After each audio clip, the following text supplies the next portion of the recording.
William Murray with the Religious Freedom Coalition, here to talk once again about the Ground Zero Mosque, and in particular the endorsement by President Barack Obama at the Ramadan dinner held at the White House of the construction of that mosque. St. Nicholas Orthodox Church was crushed by Tower 2 as it fell. The boards in New York that looked at their construction plans said no. They said that it couldn't be reconstructed because it was too tall, and furthermore that it had onion domes which might be out of character in the area.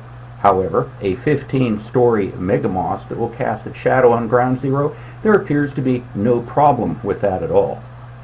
Speaking of President Obama, it turns out that the front man for the mosque, Imam Feisal Abdul Rauf, has sort of vanished after it was discovered that he was on President Obama's payroll. It appears that the good imam is paid by the State Department to go to Islamic nations to talk about religion in American society. How odd.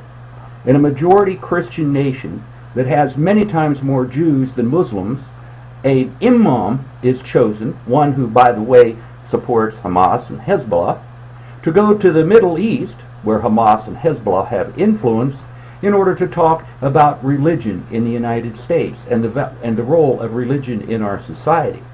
Well, I guess we couldn't send a Christian because they wouldn't be allowed to speak anywhere.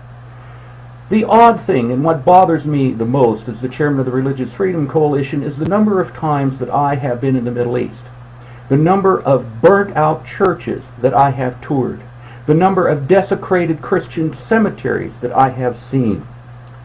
Since 9/11, almost 1,000 Christian churches, seminaries, convents, and other religious institutions have been destroyed by Islamic mobs. Not only in Iraq, where they have been burned, more than 250 destroyed in Kosovo. Then there are the church bombings and the pastors dragged out of their homes and their pregnant wives shot in Nigeria. Assassinations in Pakistan, church burnings in Pakistan, Indonesia, beheadings of young teenage Christian girls. And many of these horrible events occur during the month of Ramadan, when Muslims are exhorted by radical clerics to go out of their mosques on Friday evening onto rampages into Christian communities. This is my concern, because I have seen how intolerant Islam is wherever it is a majority, and the violence, even when it isn't a majority, to force the majority to adhere to its Sharia law. Now we have a situation of a mosque, a mega mosque, going to be built in the financial district of New York, where not that many people live, and by the way, virtually no Muslims live.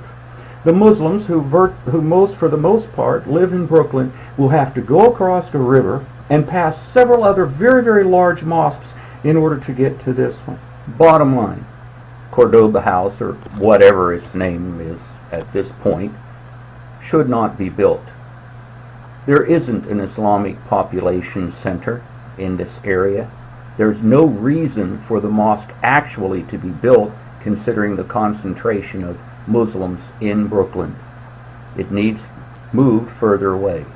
Even radical left Governor Patterson of New York has offered state land. I don't think he'd do that for a church.